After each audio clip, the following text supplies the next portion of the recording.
नमस्कार दोस्तों, स्वागत है आपका स्टडी फॉर सिविल सर्विसेज में। वीडियो को पूरा देखिए। कोई भी आपका फीडबैक है, कोई सजेशन है, तुरंत वीडियो में कमेंट करके जरूर बताइए। अच्छा लगे तो वीडियो लाइक जरूर कर लीजिए और ऐसे वीडियो लगातार फ्री में पाने के लिए चैनल को तुरंत सब्सक्राइब कर लीजिए और बेल आइकन को जरूर टैप कर लीजिए ताकि आगे भी सारे वीडियो आपको मिलते रहे। यूट्यूब में फॉलो करते हैं तो प्लीज ये वाला फ्री टेलीग्राम चैनल जरूर ज्वाइन कर लीजिएगा। सारे नोटिफिकेशन, सारे अपडेट यहीं पे आते हैं, ध्यान रखिएगा। स्टडी फॉर सिविल सर्विसेज का कोई भी पेड ग्रुप अगर आपको ज्वाइन करना है तो सिर्फ 856480560660897523864455 यही नंबर है हमारे, सिर्फ जहां पे कॉल या व्हाट्सएप कर सकते हैं। इंस्टाग्राम पे हमारा पेज जरूर फॉलो कर लीजिएगा, studyforcivil.services है। ट्विटर पे हमको जरूर फॉलो कर लीजिएगा, @studyforcivils है। दोस्तों, विज्ञान के कंपाइलेशन का क्रम हमारा निरंतर चल रहा था और इसमें 2 वीडियोज इससे पहले आ चुके हैं, पहले उन्हें देख लीजिएगा। भौतिक विज्ञान का इस समय हम लोग अध्ययन कर रहे थे। विज्ञान की परिभाषा और भौतिक रसायन और जीव विज्ञान में उसका वर्गीकरण, ये सब हमने देख लिया था। हमने बहुत सारी फुटकर चीज़ों के बारे में भी जानकारी प्राप्त की थी, जैसे कि मूल मात्रक, मूल भौतिक राशियाँ। इसके बाद विमीय सूत्र को भी देखा था, कुछ और परिभाषाओं को देखा था, न्यूटन के गति के नियमों का और समीकरणों का परिचय प्राप्त किया था। अब यहाँ पर हम संवेग की परिभाषा को पिछले लेक्चर में कवर कर चुके हैं। ये जो वीडियो है इसकी शुरुआत होती है संवेग परिवर्तन से। संवेग में परिवर्तन किस प्रकार से होता है और उसे न्यूटन के गति के नियम से कैसे दर्शा सकते हैं, आइए देखते हैं। यहाँ अगर ध्यानपूर्वक समझा जाए तो कहा यह गया है, मोटे तौर पर परिभाषा तो हम देखेंगे ही, कि संवेग का सीधे सीधे बल से, यानी जिस वस्तु पर बल आरोपित किया जा रहा है और उसमें संवेग उत्पन्न हो रहा है, तो यहाँ दोनों का आपस में सीधा सीधा यानी अनुक्रमानुपाती संबंध होता है। अगर आप बल को बढ़ाएंगे तो संवेग की मात्रा भी बढ़ेगी और बल जिस दिशा में लगता है संवेग की दिशा भी ठीक वही होती है। इसको हमेशा ध्यान दीजिएगा। वही बातें यहाँ पर कही गई हैं और असल में ये न्यूटन का जो दूसरा नियम है, मतलब गति के जो समीकरण हम देखते हैं और उसमें गति का जो नियम देखते हैं, तो दूसरे नियम के हिसाब से ही ये काम करता है। उसी का एक अन्य रूप आप इसे कह सकते हैं, F बराबर m/a। m यहाँ पे मास है, मतलब किसी सेलेस्टियल बॉडी का, या फिर आप रिजिड बॉडी ले लीजिए पृथ्वी पर मौजूद, तो उसका द्रव्यमान, और a जो है वो त्वरण है। अब यहाँ पर आप देखें संवेग संरक्षण के नियम को, तो जब 2 या 2 से अधिक पिंडों के समुदाय पर कोई बाह्य बल काम नहीं करता है तो उस समुदाय का, मतलब उस झुंड का या उस पिंड का संयुक्त संवेग स्थिर रहता है। अगर कोई बाहरी बल हम उसमें लगा रहे हैं तो संवेग की मात्रा बढ़ेगी या घटेगी, वो अलग बात है। लेकिन अगर कोई बाहरी बल नहीं लग रहा है तो उसकी स्थिति जितनी है, जैसी है, वैसी ही बनी रहेगी। और यही संरक्षित अवस्था जो संवेग की है, इसी पर आधारित ये नियम संवेग संरक्षण का नियम कहलाता है। ठीक ऐसे ही ऊर्जा संरक्षण का भी नियम है। इस नियम के हिसाब से ऊर्जा को न तो उत्पन्न किया जा सकता है और न ही नष्ट किया जा सकता है, केवल वह एक रूप से दूसरे रूप में स्थानांतरित होती है। जैसे सौर ऊर्जा है, मतलब सोलर एनर्जी, तो हमारे इकोसिस्टम को प्राप्त होती है। जो हरे पौधे हैं वो उसी की उपस्थिति में अपना जो प्रकाश संश्लेषण की प्रक्रिया है, यानी फोटोसिंथेसिस, उसको करते हैं। तो इस प्रकार से सौर ऊर्जा उनके द्वारा खा ली जाती है और ये जो ग्रहण की गई ऊर्जा है ये उनके अंदर रासायनिक ऊर्जा के रूप में स्थिर रहती है। ऐसा नहीं है कि वहाँ पर सोलर एनर्जी जो है वो खत्म हो गई, नहीं, उसका रूपांतरण हो गया, वो सौर ऊर्जा से रासायनिक ऊर्जा में तब्दील हो गई। ऐसे ही तमाम आप ऊर्जा के स्थानांतरण के जो उदाहरण हैं उन्हें देखते हैं। आगे बढ़ते हैं। यहाँ पे कोलाइजन दिया हुआ है, यानी संघट्ट, यानी सरल भाषा में कहें तो टक्कर। अब 2 या 2 से अधिक कणों की आपस में टक्कर या अन्योन क्रिया, आपस में ताल्लुक या क्रिया आप कह सकते हैं, इनके मध्य एक शक्तिशाली बल काम करता है और अल्प समय के लिए ही रह लगता है। मतलब 2 पिंड हैं, वो एक दूसरे की ओर आ रहे हैं और तेज रफ्तार में आ रहे हैं, टकरा गए, या आप दौड़ रहे हैं एक दिशा में और सामने से कोई आदमी आ रहा है, उसके साथ आप टकरा गए, तो ये जो स्थिति है इसको संघट्ट कहा जाएगा। और बीच में एक शक्तिशाली बल काम करता है जो कि क्षणिक होता है। जब तक टक्कर की अवस्था होती है तभी तक वो काम करता है। तो ये जो यहाँ पर स्थिति है इसी को कहा जाता है संघट्ट यानी कोलाइजन। आवेग क्या होता है इसे देखिए, इम्पल्स की बात हो रही है। तो जब कोई बल किसी वस्तु पर कम समय के लिए काम करता है, थोड़े समय के लिए काम करता है, तो बल और समय अंतराल का जो गुणनफल है उसको अगर हम प्राप्त कर लें तो वस्तु का आवेग हमें मालूम हो जाएगा। ये अल्पकालिक होता है, ये ध्यान दीजिएगा। तो इस प्रकार से परिभाषा क्या निकल कर आई, चूंकि आवेग को इम्पल्स कहा जाता है इसलिए आई से इसको व्यक्त किया। अब यहाँ पर आप देखें कि बल गुणे समय अंतराल, तो F/T, इस आधार पे आप इसका कैलकुलेशन कर सकते हैं। यहाँ एक एग्जाम्पल दिया है ताकि आप बेहतर समझें। तो उदाहरण के लिए, जब कोई गेंद किसी दीवार से टकराकर वापस लौट कर आती है, यानी परावर्तित होती है, प्रकाश का परावर्तन होता है और इसमें ये पुनर्लौट कर आती है, तो दीवार द्वारा गेंद पर लगने वाला बल बहुत कम समय के लिए, जितने समय के लिए दोनों का संपर्क होता है, मतलब गेंद जो है वो यहाँ से फेंकी गई और वो दीवार पर टकराई, तो जितने समय तक वो दीवार के टच में थी, संपर्क में थी, उतने समय तक जो बल काम करता है उसी की बात यहाँ पर करेंगे। तो वह बल गेंद के संवेग को उत्क्रमित करने के लिए पर्याप्त होता है। मतलब ये लगता तो बहुत थोड़े समय के लिए है, लेकिन उतना ही काफ़ी होता है उत्क्रमण के लिए। और प्रायः इन स्थितियों में बल तथा समय अवधि जो है, यानी पूरा टाइम पीरियड, उसको पृथक पृथक सुनिश्चित करना होता है। और ये सुनिश्चित करना असल में कठिन होता है। आप दोनों को अलग नहीं कर सकते, कोशिश भी करें तो नहीं कर सकते हैं। लेकिन बल और समय का गुणनफल जो कि पिंड का संवेग परिवर्तन है, वो एक नापने योग्य राशि है। तो जो नापने योग्य राशि है उन्हीं को विशेष रूप से हमें यहाँ पर कवर करना है। अब यहाँ ये भी कहा गया कि इस गुणनफल का जो मान होता है उसी को आवेग कहते हैं, तो वो तो परिभाषा में हमने देख ही लिया है। अब यहाँ भार और द्रव्यमान में अंतर बताया गया है जो कि महत्वपूर्ण है। उसके बाद कुछ वन लाइनर फैक्ट भी हम देखेंगे। भार यानी डब्ल्यू से उसे व्यक्त किया जाता है, अर्थात वेट, और मास यानी द्रव्यमान। तो पृथ्वी का गुरुत्वाकर्षण बल जो कि किसी वस्तु पर कार्य करता है, और किसी भी सेलेस्टियल बॉडी पर आप मौजूद हैं, यानी खगोलीय पिंड पर आप मौजूद हैं या किसी पिंड पर, तो उसकी जो गुरुत्व शक्ति है वो आपके ऊपर काम करेगी। पृथ्वी जो है यहाँ उसका गुरुत्व बल ज़्यादा है, यानी तमाम चीज़ों के गुरुत्व से उसका गुरुत्व ज़्यादा मात्रा में मौजूद है, इसलिए वो हमें अपनी ओर आकर्षित करती है। नहीं तो जितनी भी वस्तुएं हैं जिनके भी अंदर द्रव्यमान है उनके अंदर गुरुत्वाकर्षण बल यानी गुरुत्व शक्ति पाई जाती है। हम मनुष्यों के अंदर भी है, जितना द्रव्यमान हमारा है उसी के हिसाब से, ठीक है। लेकिन वो पृथ्वी के गुरुत्वाकर्षण बल की तुलना में नगण्य है, और इसी वजह से हम पृथ्वी से जुड़े हुए हैं। तो यहाँ पर आप देखें कि भार जो है वो पृथ्वी का गुरुत्वाकर्षण बल ही होता है, और ये किसी वस्तु पर काम करता है। उसमें गुरुत्वीय त्वरण जो है वो जुड़ा हुआ रहता है, मतलब गुणा करके निकालते हैं। W बराबर m/g आप जानते हैं। तो द्रव्यमान वस्तु का जो है उसको तो लेते ही है, साथ में गुरुत्वीय त्वरण का उसमें मल्टीप्लाई हो जाता है। और भार का मात्रक न्यूटन होता है। यहाँ बल का मात्रक जो न्यूटन हम लोग इस्तेमाल करते हैं वही भार के लिए भी इस्तेमाल करते हैं। अब सदिश राशि है भार, इसकी दिशा होती है, जिस दिशा में ये काम करेगा वो दिशा आपको बतानी पड़ेगी। वस्तु का भार अलग अलग स्थानों पर अलग अलग हो सकता है। अब ये इस बात पर निर्भर करता है कि गुरुत्वीय त्वरण में कैसे परिवर्तन आ रहे हैं। द्रव्यमान में क्या है, द्रव्यमान को देखिए तो ये वस्तु का परिमाण होता है, मतलब पदार्थ का परिमाण होता है असल में, और इसका मात्रक किलोग्राम होता है। ये एक अदिश राशि है, इसमें दिशा की कोई आवश्यकता नहीं है, और ये हमेशा ही स्थिर रहता है, ये नियत रहता है, जितना है उतना ही रहेगा, कहीं भी ले जाने का इस पर कोई फर्क नहीं पड़ेगा।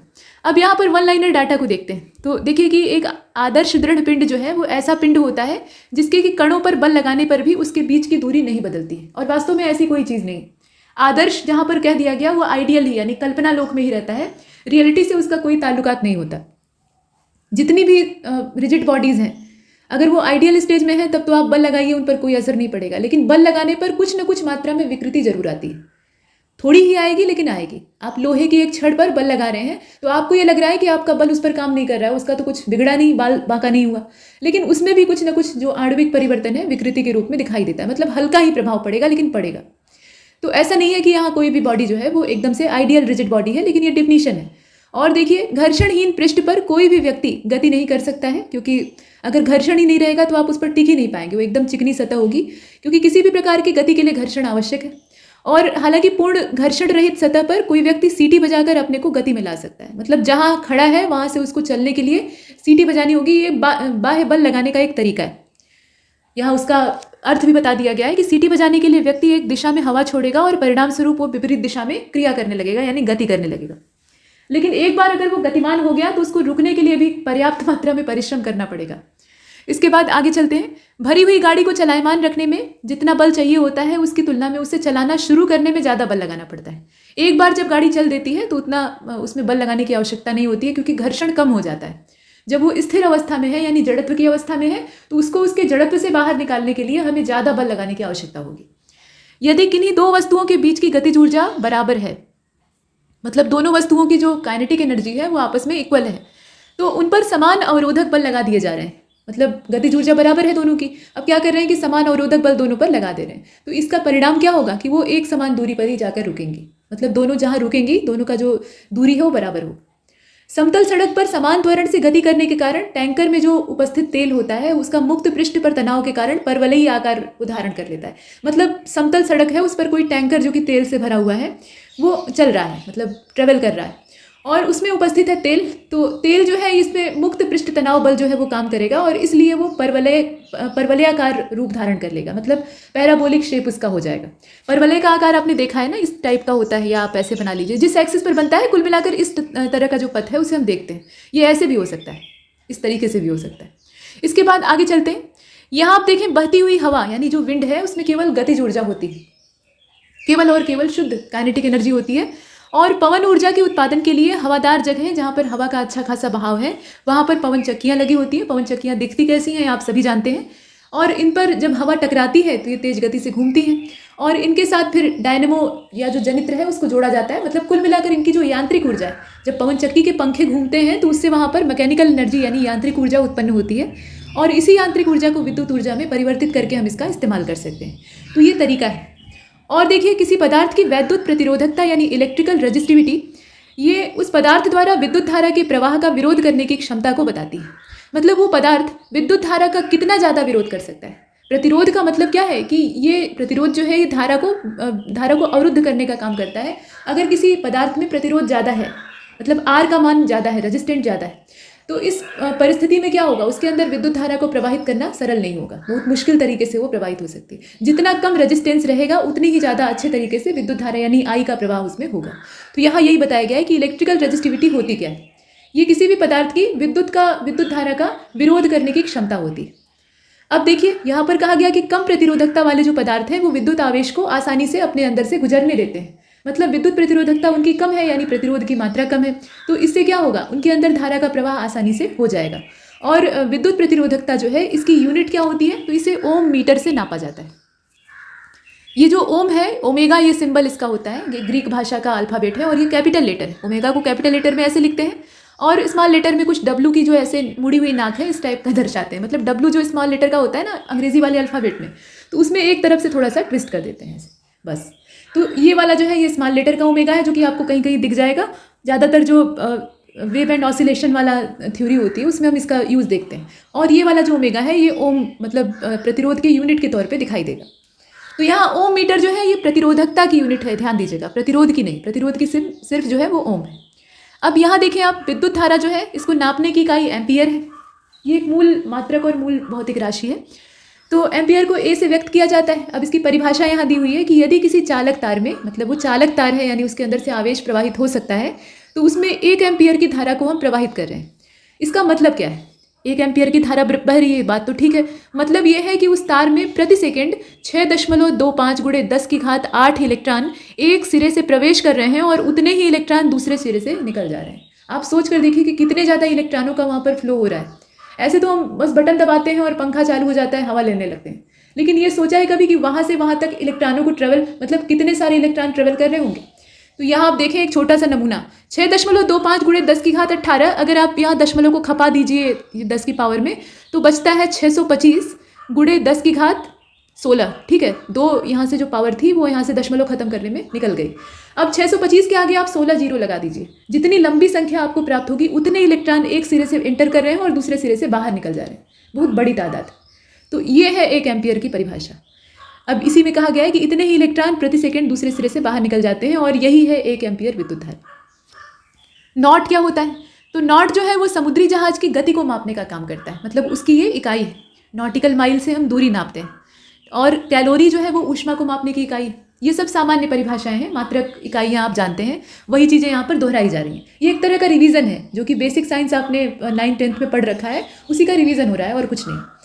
व्यक्ति के गहरी सांस लेने से यानी इनहेल जो करता है और बाहर सांस छोड़ना यानी एक्सहेल, दोनों ही परिस्थितियों में होगा क्या, अगर वो किसी तराजू पर यानी किसी बैलेंस पर खड़ा है तो उसकी रीडिंग कम हो जाएगी। यहाँ से क्वेश्चन पूछा गया था, उसी क्वेश्चन को यहाँ पर एक फैक्ट के तौर पे आपको दिया गया है कि अगर व्यक्ति किसी तराजू पर खड़ा है और उसका वजन दिखा रहा है 70 किलो, मान लीजिए सपोज दैट, तो वो क्या कर रहा है, एक गहरी सांस अंदर खींचा, तो कुछ लोगों को ऐसा महसूस होगा, मतलब सामान्य बुद्धि की बात यह है कि हम अंदर की तरफ हवा खींच रहे हैं यानी गैसेस को अपने अंदर इनहेल कर रहे हैं, तो इससे हमारा वजन बढ़ जाना चाहिए। लोगों के दिमाग में सबसे पहले यही आएगा अगर विज्ञान का लॉजिक वहाँ न लगाएं तो, लेकिन ऐसा नहीं होता है। दोनों ही परिस्थितियों में आपका जो वजन है ना, मतलब तराजू की रीडिंग कम हो जाएगी।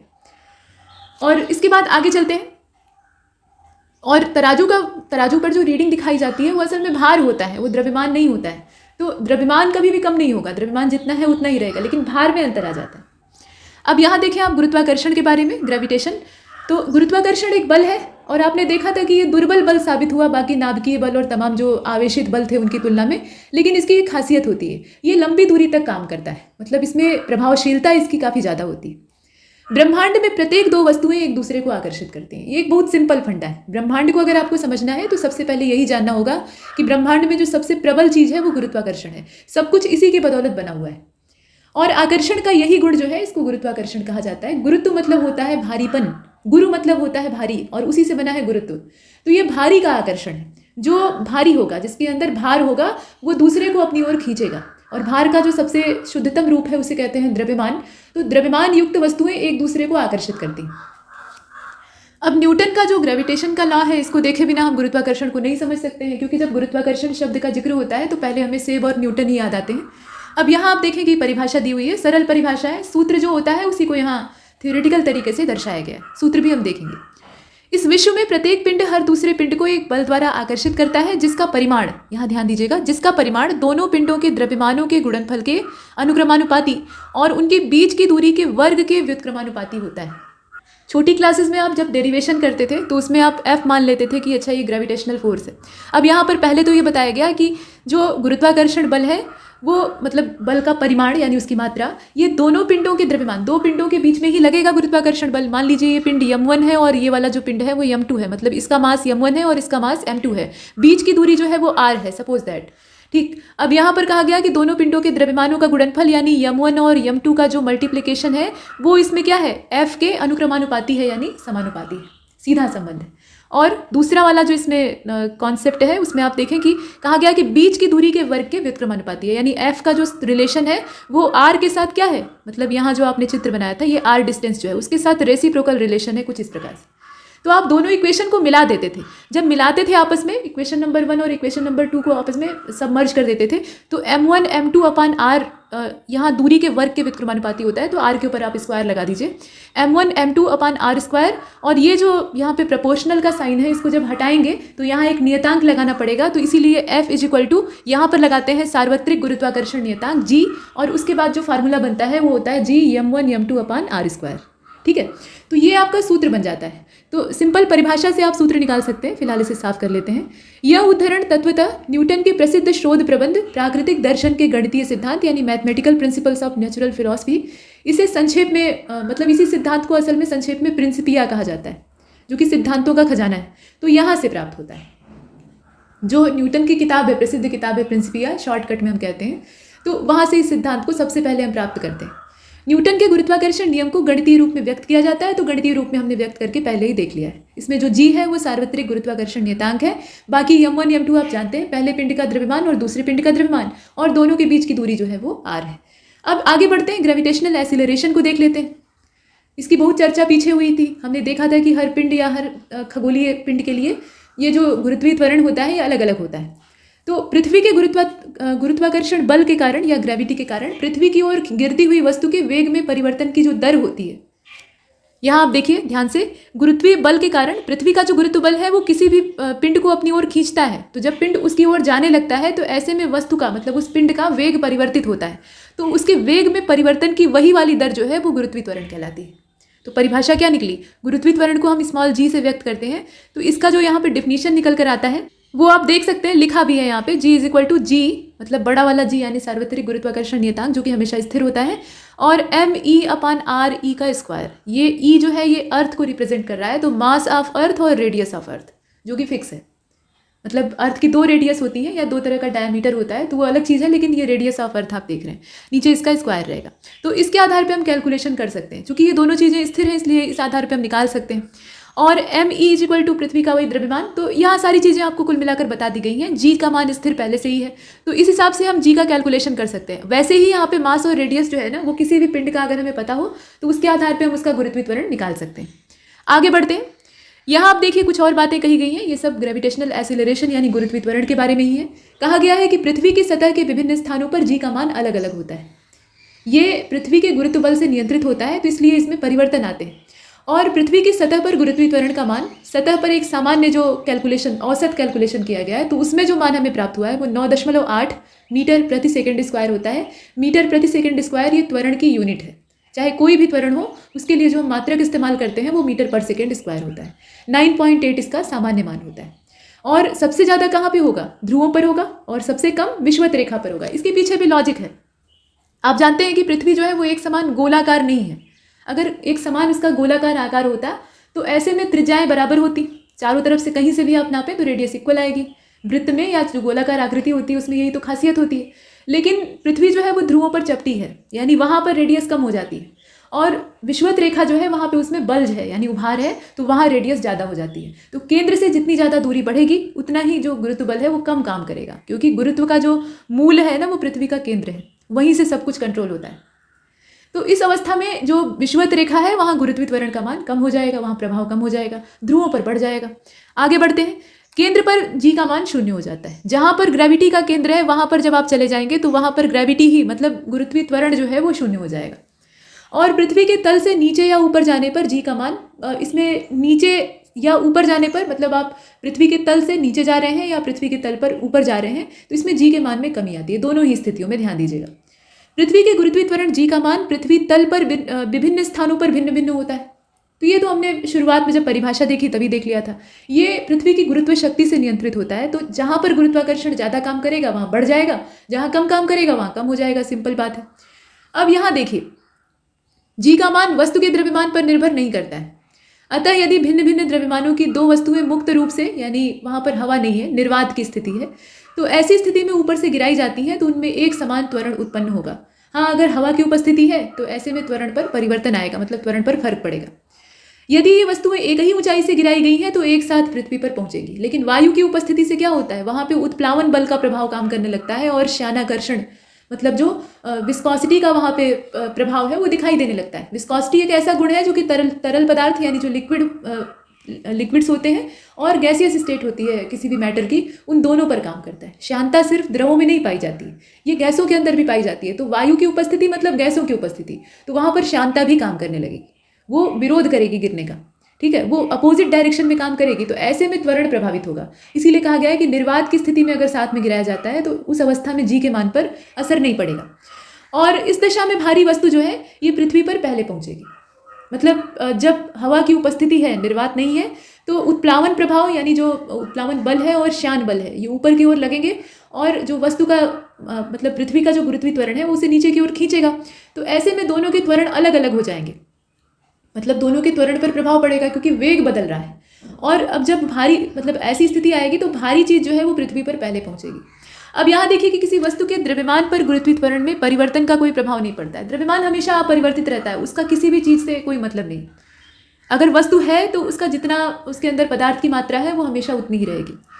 अब देखिए, गुरुत्वीय त्वरण में परिवर्तन से वस्तु के भार में परिवर्तन आ जाता है। तो भार जो है वो स्थिर नहीं है, वो चलायमान। पृथ्वी की घूर्णन गति को अगर बढ़ा दिया जाए, मतलब पृथ्वी जिस रफ्तार में घूम रही है उस रफ्तार में घूर्णन करना यानी घूमना बंद कर दे, बल्कि और तेज या और कम घूमने लगे, तो इससे क्या होगा, जी का मान जो है वो घटेगा बढ़ेगा। मतलब अगर घूर्णन गति बढ़ रही है तो जी का मान कम हो जाएगा, और घूर्णन गति अगर घट रही है तो जी का मान बढ़ जाएगा। अब आप सोच कर देखिए कि अगर घूर्णन ही बंद हो जाए तब क्या होगा, जी के मान पर क्या प्रभाव पड़ेगा। अब इसके बाद आगे चलते हैं, गुरुत्व और पृथ्वी का गुरुत्वीय त्वरण क्या है, दोनों को देख लेते हैं। गुरुत्व एक आकर्षण बल है, ग्रेविटी जो है वो एक फोर्स ऑफ अट्रैक्शन है जिससे कि पृथ्वी किसी वस्तु को अपने केंद्र की ओर खींचती है। स्पष्ट है कि गुरुत्व गुरुत्वाकर्षण का ही एक विशिष्ट उदाहरण है। जब कोई वस्तु मुक्त रूप से फेंकी या छोड़ी जाती है तो वह पृथ्वी के गुरुत्व के कारण पृथ्वी की ओर ही गिरने लगती है और उसके गिरने का वेग बराबर बढ़ता है। जब दूरी ज़्यादा होती है तो वेग कम रहता है, लेकिन जब नज़दीकी मतलब अर्थ के सरफेस की वो नज़दीक आ जाती है तो ऐसे में उसकी रफ्तार बढ़ जाती है, अतः उसकी गति में त्वरण उत्पन्न हो जाता है। मतलब वही चीज़ है, वेग जब बढ़ेगा तो त्वरण उत्पन्न होगा ही, क्योंकि वेग में परिवर्तन हो रहा है, उसी से हम त्वरण को नापते हैं। और इसी त्वरण को पृथ्वी का गुरुत्वीय त्वरण कहा जाता है। इसे जी से व्यक्त करते हैं, और जी का जो मात्रक है मतलब गुरुत्वीय त्वरण का मात्रक वो वही होता है जो सामान्य त्वरण का होता है। अब यहाँ पे ग्रेविटेशनल फील्ड को देखिए, तो किसी भी कण का किसी अन्य कण पर प्रभाव यानी गुरुत्व बल की ही बात हो रही है, उस कार्यकारी कण के चारों ओर केवल कुछ सीमित स्थानों तक ही रहता है। उसकी अपनी एक रेंज होती है, उसी में रहता है, उससे बाहर नहीं काम करता है। यह जो सीमित स्थान है, अब सीमित स्थान का मतलब ये नहीं कि सिर्फ 15 सेंटीमीटर के फासले पर काम करता है, बड़ा दायरा होता है, और ये इस बात पर भी निर्भर करता है कि गुरुत्व शक्ति कितनी।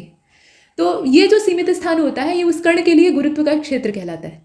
अर्थात किसी कण का गुरुत्व क्षेत्र उस कण के चारों ओर का वह एरिया है जिसमें कि वह कण गुरुत्व प्रभाव को डालता है। जैसे कि सूर्य का गुरुत्व क्षेत्र काफ़ी बड़ा है और जितनी दूर तक ये काम करता है उतनी दूर की जो सेलेस्टियल बॉडी है जो कि इससे वजन में और बाकी भार मात्रा में कम है, तो वो इसके आकर्षण में बन जाती है। तो इसी से एक जो सौर परिवार यानी सोलर सिस्टम है वो तैयार हो गया है।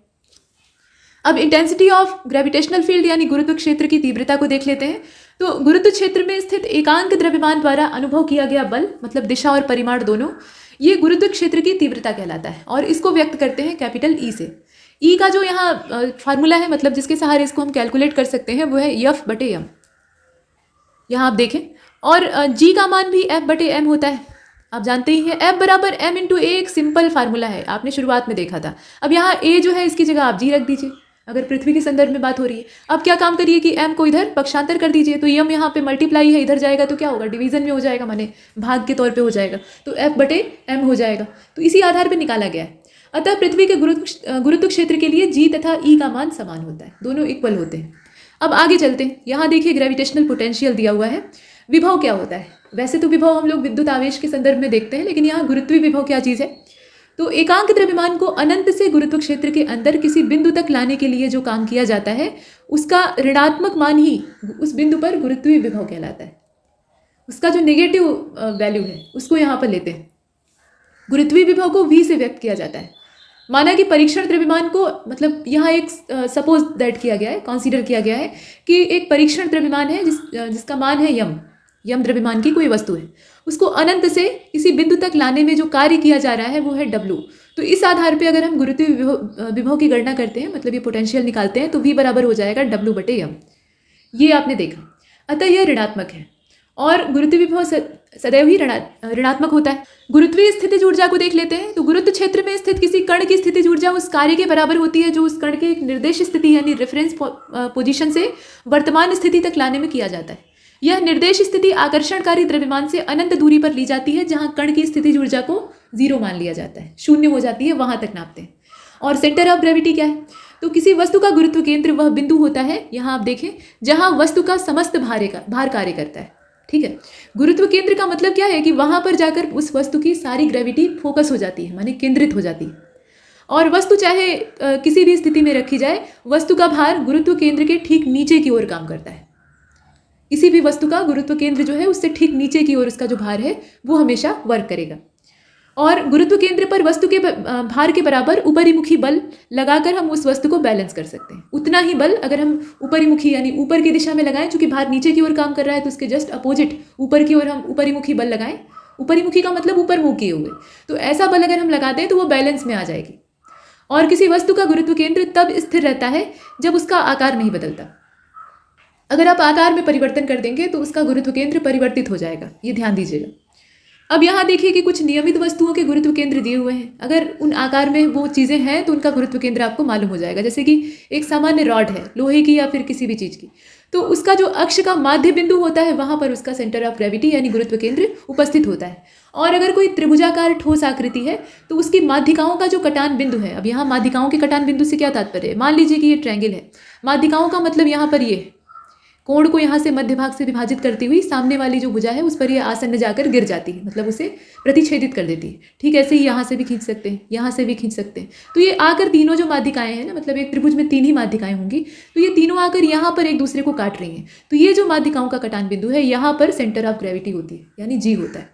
ठीक, इसे आप ज्ञात कर सकते हैं। ज्योमेट्री में आप एक ट्रायंगल बना लीजिए और उसके आधार पे, मतलब ट्रायंगल में 3 जो एंगल है उनका बराबर बराबर डिवीजन कर दीजिए। मान लीजिए ये समबाहु त्रिभुज है, तो समबाहु त्रिभुज है तो यहाँ भी 60 अंश का कोण बनेगा, यहाँ भी 60 अंश का बनेगा और इधर भी 60 बनेगा। अब 30-30 का आप बीच से एंगल निकाल लीजिए। 30 अंश की रेखा जहाँ पे आपस में कट करेंगी वहाँ पे आपकी माध्यिका हो जाएगी और वही इसका सेंटर ऑफ ग्रेविटी हो जाएगा। ऐसे एक सिंपल एग्जाम्पल। इसके बाद आप देखें वर्गाकार या आयताकार ठोस, मतलब चतुर्भुज के आकार की जो आकृतियां होती हैं उसमें विकर्णों का जहाँ पे कटान बिंदु होता है वही सेम चीज़ है। जैसे यहाँ माध्यिकाएं काट रही हैं वैसे ही वहाँ विकर्ण काटते हैं। तो विकर्णों का जो कटान बिंदु होता है वहाँ पर सेंटर ऑफ ग्रेविटी होता है। यहाँ चित्र के द्वारा देख लीजिए। यहाँ एक चित्र होना चाहिए था जिससे कि आपको बेहतर समझ में आए, कोई बात नहीं, आप ऐसे देखिए। तो मान लीजिए कि एक आयत है, ये आमने सामने की भुजाएं बराबर, और आयत की विशेषता क्या होती है कि यहाँ 90 डिग्री का एंगल चारों तरफ बनता है और इसमें जब विकर्ण खींचेंगे तो ये आपको ऐसे खींचने होंगे इस प्रकार से, ये आपने देखा। तो विकर्ण जहाँ पे आपस में काट रहे हैं वो आपका क्या है? सेंटर ऑफ ग्रेविटी है, मतलब इस आयताकार आकृति के लिए गुरुत्व केंद्र है। अगर वृत्ताकार पटल है, इस प्रकार से वृत्ताकार पटल है, ये माफ़ कीजिएगा वृत्त नहीं बना, पापड़ बन गया है, लेकिन कोई बात नहीं, मान लीजिए कि ये वृत्त है। तो वृत्ताकार पटल में इसका जो केंद्र है, सेंटर है, वहाँ पे सेंटर ऑफ ग्रेविटी फोकस रहेगा। और अगर शंकु है, मतलब कोण है, तो कोण का जो अक्ष है उस पर आधार से 1/4 मतलब 1/4 ऊंचाई दूरी पर वो स्थित होगा। तो शंकु का अक्ष कहाँ पर होता है ये आपको जानने की आवश्यकता है। शंकु आप ऐसे बना लीजिए, जो बर्थडे की टोपी होती है कुछ वैसा ही, और इसमें आप एक्सिस बना लीजिए ऐसे। यहाँ असल में शंकु बनता कैसे? ये त्रिभुज और वृत्त से बनता है। ठीक है। इसका जो आधार है वो वृत्ताकार होता है हमेशा। तो इसमें जब वृत्त आप नीचे आधार में बना रहे हैं तो उसका एक सेंटर होगा और वहीं से हम अक्ष बना लेते हैं। ये आपका एक्स एक्सिस हो गया और ये वाई एक्सिस हो गया। अब इसी के आधार पर हम इसकी सेंटर ऑफ ग्रेविटी निकाल सकते हैं। आगे चलते हैं। अगर आप चित्र के माध्यम से विज्ञान को समझें तो सरल हो जाता है, मतलब पढ़ने में आसानी होती है। अब इसके बाद अगर खोखले शंकु की बात करें, ये तो हमने शंक्वाकार ठोस को देखा। अगर शंकु खोखला है तो वही चीज़ है, शंकु के अक्ष पर आधार से 1/3 की ऊंचाई पर। तो 1/4 और 1/3 आप याद रखिएगा कि शंकु किस अवस्था का है, ठोस है कि खोखला है। समांतर चतुर्भुज अगर है तो विकर्णों का कटान बिंदु, चतुर्भुज कोई भी हो, उनका जहाँ पे विकर्ण आपस में एक दूसरे को काटेंगे ना, वहीं पर सेंटर ऑफ ग्रेविटी ज़्यादातर होती है। और ठोस गोला अगर है तो गोले का केंद्र, यहाँ पहचानना आसान है। अब आगे बढ़ते हैं। यहाँ आप देखें कि प्लैनेट्स के बारे में अब इन्फॉर्मेशन है। और प्लैनेट की अगर हम चर्चा करते हैं तो उसमें हम केपलर का जो ग्रहों की गति से संबंधित नियम है उसको देखते हैं, क्योंकि वो बेसिक नियम है, फंडामेंटल रूल है, उसी पर सब आधारित है। तो सूर्य के चारों ओर कुछ पिंड अपनी अपनी कक्षाओं को तय कर लेते हैं और उसमें परिक्रमण करते हैं। और ये जो पिंड है इन्हें ग्रह कहा जाता है। आवश्यक नहीं है कि सूर्य के चारों ओर परिक्रमा कर रही जितनी भी सेलेस्टियल बॉडी है सब प्लैनेट ही हों, माने सभी ग्रह हों, ऐसी आवश्यकता नहीं। ग्रह होने की कुछ अपनी सेपरेट परिभाषा होती है, लेकिन यहाँ एक मोटी डिफिनीशन दी हुई है। वह भारी वस्तु जो सूर्य के अक्ष के परितः, माफ कीजिएगा, सूर्य के परितः परिक्रमण करती है वो ग्रह कहलाती है। और केपलर के ग्रहों की गति से संबंधित जो नियम है, मतलब प्लैनेटरी मोशन से रिलेटेड जो लॉ है केपलर का, उसमें 3 नियम आते हैं। पहला जो नियम है उसको हम कक्षाओं का नियम कहते हैं। और इसमें कहा गया है कि सभी ग्रह दीर्घवृत्तीय कक्षाओं में गति करते हैं। मतलब इनकी जो गति का पथ है वो कैसा होता है, दीर्घवृत्ताकार यानी इलिप्टिकल शेप का होता है। और तथा इसमें आप देखें सूर्य इसकी एक नाभि पर स्थित होता है। और ये जो नियम है ये कॉपरनिकस के मॉडल से थोड़ा अलग है। कॉपरनिकस को याद करिए, ये कहाँ पर इस्तेमाल किए गए थे, हेलियोसेंट्रिक हाइपोथेसिस में। जो सूर्य केंद्रीय अवधारणा थी उसमें इन्होंने कह दिया था कि पूरी आकाशगंगा का जो केंद्र है वो सूर्य है और ये एकदम मध्य बिंदु पर स्थित है और सारी जितनी भी सेलेस्टियल बॉडी है वो इसके चारों ओर घूम रही है। यहाँ केपलर ने क्या कहा कि दीर्घवृत्ताकार कक्षाओं में जो ग्रह हैं वो सूर्य के चारों ओर परिक्रमा कर रहे हैं और सूर्य की लोकेशन कहाँ पे है, दीर्घवृत्त की एक फोकस पे है, मतलब उसकी एक नाभि पर है, यानी केंद्र में नहीं है। ठीक है। और कॉपरनिकस ने यह भी कहा था कि ग्रह केवल वृत्तीय कक्षाओं में गति कर सकते हैं, उन्होंने दीर्घवृत्त का उल्लेख ही नहीं किया था। यहाँ पर जब केपलर ने यह कहा कि नहीं इलिप्टिकल शेप है तो इससे बात ही बदल जाती है।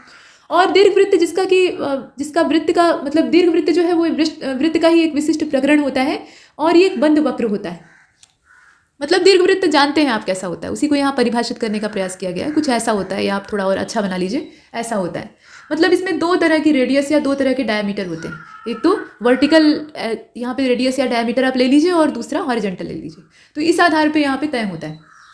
अब आगे बढ़ते हैं, देख लीजिए आगे के नियमों को। क्षेत्रफलों का नियम है और साथ में आवर्तकाल का नियम है। तो जो दूसरा नियम है इसको देखते हैं। सूर्य से किसी ग्रह को मिलाने वाली रेखा समान समय अंतरालों में समान क्षेत्रफल प्रसर्व करती है और यह नियम इस प्रेक्षण से प्रकट होता है कि ग्रह उस समय धीमी गति करते हुए प्रतीत होते हैं जब वे सूर्य से ज़्यादा दूरी पर होते हैं, और सूर्य के पास होने पर ग्रहों की गति जो है वो बढ़ जाती है। सूर्य से जितनी ज़्यादा दूरी होगी ग्रहों की गति जो है वो उतनी ही धीमी हो जाएगी। जैसे आप प्लूटो को देखिए, जब से इसको खोजा गया है तब से इसने सूर्य की एक परिक्रमा भी कंप्लीट नहीं की। ठीक है, तो ऐसी स्थिति है। मतलब दूरी जैसे जैसे बढ़ेगी तब से उसमें जो इनकी चाल है या इनकी जो रफ्तार है वो भी धीमी होती जाएगी। और जो सबसे नज़दीक है, जैसे बुध को आप ले लीजिए, कितना तेज़ रफ्तार में घूमता है। और ग्रहों की कक्षाओं में भी तो दूरी घटने बढ़ने की जो स्थितियां हैं वो पैदा होती हैं, क्योंकि कक्षाएं जो है वो वृत्ताकार तो है नहीं कि हर समय समान दूरी रहेगी। दीर्घ वृत्ताकार कक्षाएं हैं तो एक अवस्था ऐसी जरूर आती है कि दूरी बढ़ जाती है। तो उस कंडीशन में ग्रहों की जो रफ्तार है वो धीमी हो जाती है। और देखिए आवर्त कालों का नियम क्या है। तो किसी ग्रह के परिक्रमण काल का जो वर्ग होता है, परिक्रमण काल को हम लोग T से व्यक्त करते हैं, तो इसका जो वर्ग है ये उस ग्रह के अनुरेखित दीर्घ वृत्त के अर्ध दीर्घ अक्ष के घन के व्युत्क्रमानुपाती होता है, मतलब क्यूब के व्युत्क्रमानुपाती होता है। आप यहाँ देख रहे हैं ये तीनों नियमों को यहाँ चित्र के माध्यम से दर्शाया गया है। इसे जरा सा जूम कर लेते हैं। देखिए पहला नियम जो है ये ऑर्बिट का है, मतलब ऑर्बिट्स आर इलिप्सिस। ये कैसे होते हैं? दीर्घवृत्ताकार होते हैं। इसमें जो प्लैनेट है वो सन के अराउंड ऐसे चक्कर लगा रहा है, इसे आप देख रहे हैं। और यहाँ आप देख रहे हैं जो equal area in equal time वाला जो कॉन्सेप्ट है, ये सेकंड लॉ है। यहाँ आप देखिए कि ये सूर्य है और यहाँ ग्रहों की स्थिति है, ये सबसे निकटतम दूरी पर है और ये सबसे ज़्यादा दूरी पर है। और ये तीसरा नियम है जिसमें कि वर्ग का व्युत्क्रमानुपाती बताया गया है। तो ये सेमी मेजर एक्सिस को हम लोग यहाँ पर ए से व्यक्त कर रहे हैं। और टी जो है ये क्या है? ये पूरा टाइम ऑफ कंप्लीट ऑर्बिट है। इसे हमने देखा, इसे छोटा कर लेते हैं और यहाँ जो परिभाषा है इसको देख लेते हैं। ठीक, अब आगे चलते हैं। यहाँ देखिए कि केपलर के बारे में थोड़ा सा दिया हुआ है। केपलर की परिभाषा, केपलर के जो ग्रहों की गति से संबंधित नियम थे उन्हें हमने देख लिया है। अब यहाँ केपलर थे कौन, ये जानने की आवश्यकता है। तो ये जर्मनी के रहने वाले थे, हिटलर के देश के थे। और इन्होंने टाइको ब्रेह और उनके सहयोगियों के साथ बहुत ज़्यादा रिसर्च किया था। मतलब टाइको ब्रेह नाम के इनके एक फेलो थे और उसके साथ बहुत सारे जो सहयोगियों की टीम थी वो मौजूद रहती थी। तो इन्होंने काफ़ी परिश्रम किया और बहुत सारे प्रेक्षण प्राप्त किए, और ये जो ऑब्जर्वेशंस थे इनके आधार पर इन्होंने ग्रहों की गति को तय करने वाले या ग्रहों की गति को निर्धारित करने वाले 3 नियम दे डाले। अब केपलर स्वयं ब्रेह के सहायक थे। यहाँ जो मेन साइंटिस्ट थे वो ब्रेह थे, ठीक है। उन्हीं के अंडर में रहकर ये जूनियर साइंटिस्ट की हैसियत से काम कर रहे थे, उनके सहयोगी की हैसियत से, लेकिन यहाँ पर वो अपने गुरु से आगे निकल जाते हैं। अब देखिए, यह वह पहले व्यक्ति थे जिन्होंने कि बताया कि दूरदर्शी में प्रवेश करने पर प्रकाश का क्या होता है। ये बताने वाले पहले साइंटिस्ट थे, और इसलिए वह ज्यामितीय प्रकाशिकी के संस्थापक के तौर पर भी देखे जाते हैं। ज्योमेट्रिकल ऑप्टिक्स जो होता है उसके फाउंडर के तौर पर हम केपलर को जानते हैं। और ये जो 3 नियम हैं, मतलब ग्रहों की गति के 3 नियम, इन्हें हम लोग पढ़कर 2 मिनट में ख़त्म कर देते हैं कि ये ऐसे नहीं ऐसे होगा, ऐसे नहीं ऐसे होगा, और इनको समझा भी देते हैं। लेकिन इन 3 नियमों तक पहुंचने में केपलर को उस समय चूंकि संसाधनों का बड़ा अभाव रहा करता था, ये समय जो है ना, इस समय बहुत ज़्यादा टेक्नोलॉजी डेवलप नहीं थी पूरी दुनिया में, तो इन्हें 16 साल का लंबा समय लग गया। 16 साल के लंबे समय अंतराल और कठिन साधना के बाद इन्होंने इतना प्रभावशाली नियम दिया जो कि आज भी काम करता है। अब देखिए यहाँ पर सैटेलाइट, उपग्रह क्या होते हैं। तो ऐसे आकाशीय पिंड जो कि ग्रह के चारों ओर चक्कर लगाते हैं, और ग्रह के चारों ओर चक्कर लगाने के साथ साथ ये सूर्य की भी परिक्रमा करते हैं। ऐसा नहीं है कि सूर्य को छोड़ देते हैं। तो ये 2 प्रकार के होते हैं, प्राकृतिक उपग्रह होता है और कृत्रिम उपग्रह होता है। नेचुरल सैटेलाइट जो है वो हर ग्रह के अपने अपने होते हैं, कुछ ग्रहों के पास नहीं होते हैं। अब यहाँ देखते हैं आगे, तो चंद्रमा जो है वो पृथ्वी का एक उपग्रह है, मतलब चंद्रमा जो है वो एकमात्र उपग्रह है, कहना ज़्यादा सही रहेगा। ऐसा माना जाता है, मतलब एक हाइपोथेसिस ये है कि पहले 2 चंद्रमा थे जिसमें से कि एक जो है वो दूसरे वाले से भिड़ गया। ऐसी कल्पनाएं हैं, अब ये कितनी सत्य हैं कोई नहीं जानता है। तो उसमें से एक ही चंद्रमा का अस्तित्व बचता है, और कुछ लोग कहते हैं कि ये किसी धूमकेतु के प्रभाव में आकर एक नष्ट हो गया। इसमें तमाम तरह की बातें होती हैं। तो कुल मिलाकर अभी जो हमारे सामने है वो एक ही चंदा मामा है, और चंद्रमा के गुरुत्वीय त्वरण का मान पृथ्वी के गुरुत्वीय त्वरण के मान का 1/6वां हिस्सा होता है। द्रव्यमान पर आधारित होता है ये सब कुछ। इसलिए चंद्रमा पर व्यक्ति का भार पृथ्वी पर उसके भार का 1/6वां ही भाग होगा, मतलब कम महसूस होगा। आप जितना वजन यहाँ अपना करके देख रहे हैं उसमें 1/6 कर दीजिए, मतलब उसमें 6 से डिवाइड कर दीजिए, आप देखिए कितना कम हो जाता है। अब उपग्रह की कक्षीय चाल को देखते हैं। इसका सूत्र होता है और सूत्र के आधार पर इसका कैलकुलेशन होता है। तो जब कोई उपग्रह पृथ्वी के चारों ओर वृत्तीय कक्षा में परिक्रमण करता है तो उस पर एक अभिकेंद्र बल काम करता है। तो ये अभिकेंद्र बल और अपकेंद्र बल की परिभाषा हमने पिछले लेक्चर में कवर की थी, और उसमें हमने देखा था कि जहाँ जहाँ भी सर्कुलर मोशन होगा वहाँ 2 तरह के बल काम करेंगे, तभी वो गति संभव है। एक तो अभिकेंद्र बल होगा जो कि केंद्र की ओर लगेगा, और दूसरा अपकेंद्र बल होगा जो कि केंद्र में बाहर की ओर लगेगा, मतलब केंद्र से बाहर की ओर लगेगा। ठीक है, तो इस प्रकार से ये 2 बल यहाँ पर काम करेंगे, इसे हमने देखा। तो पृथ्वी को अगर केंद्र मान लिया जाए, मतलब सेंटर मान लें, और उपग्रह उसके चारों ओर वृत्ताकार पथ पे गति कर रहा है, तो उस पर निश्चित रूप से अभिकेंद्र बल काम करेगा, और अपोजिट डायरेक्शन में एक अपकेंद्र बल भी काम करेगा। तो ये जो अभिकेंद्र बल है यह पृथ्वी द्वारा उपग्रह पर लगाया गया गुरुत्वाकर्षण बल होता है। ठीक है, ये जो अभिकेंद्र बल होता है केंद्र की ओर किसी चीज को खींचता है, तो यहाँ पर केंद्र की ओर कौन खींचेगा? अर्थ की ग्रेविटी। और इसे जब निकालना हो तो यहाँ पर आप देखें, इसका जो सूत्र है वो दिया हुआ है, ये V = RE√G/R। अब ये RE क्या है? रेडियस ऑफ अर्थ है, और कक्षीय चाल का जो मान है वो आप देख रहे हैं कि इस पूरे सूत्र में कहीं भी m नहीं दिखाई दे रहा है, यानी ये द्रव्यमान पर निर्भर नहीं करेगा, द्रव्यमान से मुक्त है। ये निर्भर किस चीज़ पर कर रहा है? ये ग्रेविटेशनल एक्सेलरेशन पर डिपेंड कर रहा है, और जो r है यानी रेडियस है उस वृत्ताकार पथ की, उस पर निर्भर कर रहा है, और बाकी पृथ्वी की त्रिज्या तो है ही। ठीक, अब यहाँ कैलकुलेशन आप आराम से कर लीजिए। रेडियस ऑफ अर्थ का मान रख दीजिए, बाकी जो है जी और आर का मान रख लीजिए। कैलकुलेट करेंगे तो यहाँ 8 किलोमीटर पर सेकंड के हिसाब से ये चाल जो है ये आ गई। लेकिन इसमें परिवर्तन होता है, अधिकतम ऊंचाई पर उपग्रह की जो कक्षीय चाल है वो न्यूनतम हो जाती है, सबसे कम हो जाती है। अब आगे बढ़ते हैं, यहाँ पर आप भू उपग्रह को देख लीजिए। तो भू उपग्रह वह पिंड होते हैं जो पृथ्वी के परितः परिक्रमण करते हैं। इनकी गतियाँ ग्रहों की सूर्य के परितः गतियों के बहुत समान होती हैं, मतलब उन्हीं के लगभग सिमिलर होती हैं। अब ये नहीं कहेंगे कि एकदम से बराबर होती हैं। अतः केपलर के ग्रहों के गति से संबंधित नियम इन पर भी समान रूप से लागू होते हैं। क्योंकि यहाँ गतियाँ एक जैसी होती हैं तो इसलिए केपलर का नियम इस पर भी काम कर जाता है। अब विशेष बात यह है, और ध्यान देने वाली बात भी है, कि इन उपग्रहों की पृथ्वी के परितः जो कक्षाएं होती हैं वो वृत्ताकार या दीर्घ वृत्ताकार हो सकती हैं, और होती हैं इसी आकार में। पृथ्वी का एकमात्र जो प्राकृतिक उपग्रह है वो चंद्रमा है, जिसकी लगभग वृत्ताकार कक्षा है। अर्थ के चारों ओर जो घूम रहा है तो एक वृत्ताकार कक्षा में घूम रहा है, और लगभग 27.3 दिन का समय लेता है एक परिक्रमण को पूरा करने में। अब यहाँ देखें, ये 27 ये परिक्रमण काल है, ध्यान दीजिएगा, यहाँ पे 27.3 दिन का परिक्रमण काल है, जो कि चंद्रमा अपने अक्ष के परितः घूर्णन काल में जितना टाइम लेता है उसी के लगभग इक्वल। मतलब अपने अक्ष पर जितना घूम रहा है उतना ही समय परिक्रमण करने में ले रहा है, ये आपने देख लिया। अब यहाँ आप आगे चलें, पलायन वेग को देख लेते हैं, स्केप वेलोसिटी। तो पलायन वेग वो न्यूनतम वेग होता है जिससे किसी पिंड को अगर ऊर्ध्वाधर ऊपर की ओर फेंका जाए तो वो पृथ्वी के गुरुत्वाकर्षण के क्षेत्र को चीर कर पार निकल जाए और वापस लौट कर न आए, पृथ्वी पर कभी भी वापस लौट कर न आए। पलायन वेग से फेंकने के लिए पिंड को दी गई गतिज ऊर्जा ही पलायन ऊर्जा कहलाती है। अब यदि किसी पिंड को 11.2 किलोमीटर पर सेकंड के वेग से ऊपर की ओर फेंका जाए, मतलब 1 सेकंड में वो 11.2 किलोमीटर की दूरी तय कर ले, इतनी तेज रफ्तार में उसको फेंका जाए, तो वह पिंड जो है वो पृथ्वी पर कभी भी लौट कर नहीं आएगा। पलायन वेग उसको मिल जाएगा तो वो पलायन कर जाएगा। और पलायन करने का मतलब क्या है कि वापस लौट कर नहीं आते, हमेशा के लिए चले जाते हैं। चंद्रमा पर वायुमंडल नहीं पाया जाता है, इसके पीछे भी यही कारण है। वायुमंडल बहुत सारी गैसों का मिश्रण होता है। अब चंद्रमा पर पलायन वेग का मान जो है वो लगभग 2.4 किलोमीटर पर सेकंड होता है। चूंकि वो छोटे आकार का है, उसके अंदर भार कम है, तो इसीलिए पलायन वेग की मात्रा भी गुरुत्व पर आधारित होती है, तो ये कम रहेगी। तो 2.4 किलोमीटर पर सेकंड है, मतलब 1 सेकंड में पलायन करने के लिए चंद्रमा से 2.4 किलोमीटर की ही दूरी तय करनी होती है। 1 सेकंड में अगर आप 2.4 किलोमीटर का फासला तय कर ले रहे हैं तो आप चंद्रमा की सतह से पलायन कर जाएंगे। तो ऐसे में ये धरती का पलायन वेग जो है ये 11.2 किलोमीटर पर सेकंड है। अब चंद्रमा पर जो पलायन वेग है उससे गैस के अणुओं का वेग कहीं ज़्यादा होता है। वायुमंडल में क्या है, गैसें हैं, और गैस के जो अणु हैं उनके अंदर खुद वेलोसिटी, और वो वेलोसिटी चंद्रमा के पलायन वेग से ज़्यादा होती है। तो जब उन्हें चंद्रमा के पलायन वेग से ज़्यादा वेग पहले से ही प्राप्त है तो वो क्या करने चंद्रमा के चारों ओर मौजूद रहेंगे, वो तो वहाँ से भाग जाएंगे, और इसीलिए गैसें इसके चारों ओर टिकती नहीं है। तो यहाँ निर्वात वाली स्थिति बनी रहती है, मतलब यहाँ वायुमंडल नहीं पाया जाता है। ठीक है, आगे चलते हैं। यहाँ देखें आप, इसमें कहा गया कि कक्षीय चाल और पलायन वेग में संबंध क्या है वो भी जान लीजिए।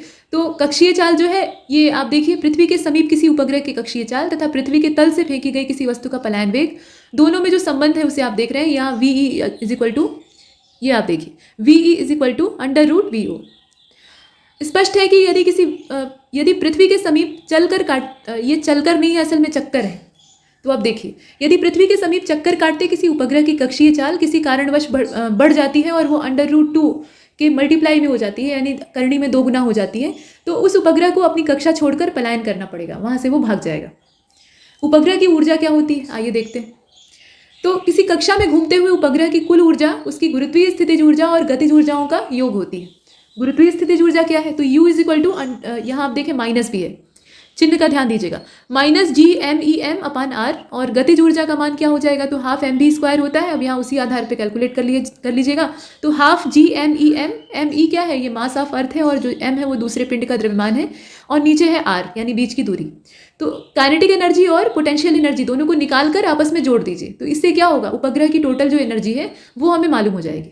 आगे बढ़ते हैं, उपग्रह की कुल ऊर्जा दोनों को जोड़ दिया, तो जोड़ने पर क्या प्राप्त हुआ, -½ GMEM/r। ई से इसको यहाँ पर रिप्रेजेंट कर रहे हैं। बाइंडिंग एनर्जी ऑफ सैटेलाइट यानी उपग्रह की बंधन ऊर्जा क्या होती है, तो परिभाषाएं यहाँ छोटी छोटी ही है। किसी उपग्रह को उसकी कक्षा में पलायन कराने हेतु आवश्यक ऊर्जा की मात्रा को उपग्रह की बंधन ऊर्जा कहा जाता है। उपग्रह की बंधन ऊर्जा का जो मान है, यहाँ आप देखें, ये उपग्रह की कुल ऊर्जा और उपग्रह की गतिज ऊर्जा दोनों के संयोजन से बनता है। कहने का तात्पर्य ये है कि यहाँ सूत्र को ध्यान से देखिए, सार्वत्रिक गुरुत्वाकर्षण नियतांक और उसके बाद फिर 2 द्रव्यमानों का यहाँ गुणनफल बटे 2r। अब यदि किसी उपग्रह की गतिज ऊर्जा को 2 गुना कर दिया जाए, मतलब जितनी गतिज ऊर्जा थी उसको बढ़ाकर डबल कर देते हैं, तो उपग्रह अपनी कक्षा से पलायन कर जाएगा। ये एक सिंपल फंडा है। टाइम पीरियड क्या हो सकता है सैटेलाइट का, तो किसी उपग्रह द्वारा ग्रह के चारों ओर परिक्रमण पूर्ण करने में जो समय लगता है वो उपग्रह का परिक्रमण काल कहलाता है। अब वह उपग्रह जिसका कि आवर्त काल यानी टाइम पीरियड जो है वो 24 घंटे का होता है, वो भूस्थिर उपग्रह कहलाता है, मतलब जियो स्टेशनरी सैटेलाइट कहलाता है।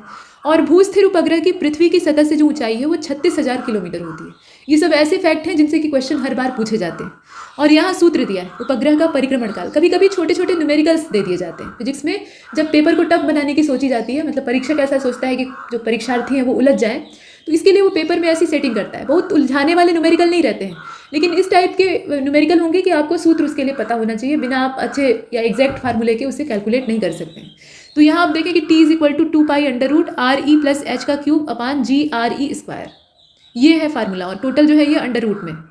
इसके बाद यहाँ तक हमने उपग्रह के बारे में देखा है, उपग्रह क्या होते हैं, उनका परिक्रमण काल क्या होता है, उनकी कक्षीय चाल क्या होती है, पलायन वेग क्या होता है, ये सब जाना है। और उससे भी पहले हमने केपलर का ग्रहों की गति से संबंधित नियम देखा है।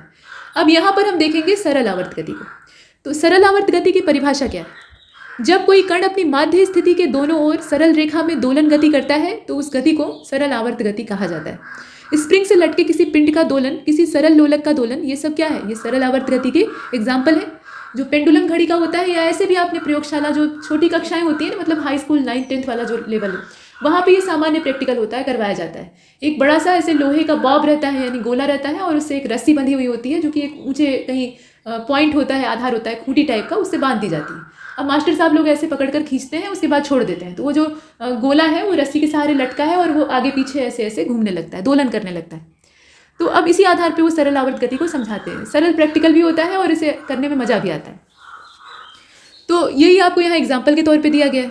और सरल आवर्त गति करने वाला पिंड जब अपनी मध्यमान स्थिति से गुजरता है तो उसके साथ क्या क्या चीज़ें होती हैं, यहाँ देखिएगा, इससे प्रश्न बन सकते हैं।